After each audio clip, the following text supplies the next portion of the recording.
বাবা শব্দটা খুব গম্ভীর, এর গভীরতা অনেক বেশি। আলমারিতে সবার জামাকাপড় ঠাসা, বাবার জামাকাপড় কয়েকটা এক কোণে।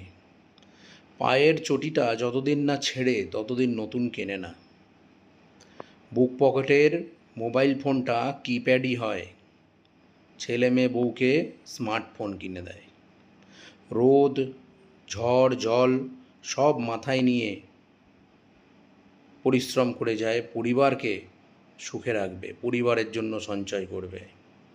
হাতের ঘড়িটা বার্ধক্য অবধি ওই হাতেই থাকে, পাল্টায় না। ছেঁড়া জামা আর পুরনো সাইকেল নিয়েই রোজ পরিশ্রম করতে যায় পরিবারের সঞ্চয়ের জন্য। বাবা নামটা খুবই ছোট, কিন্তু দায়িত্ব অনেকই বড়।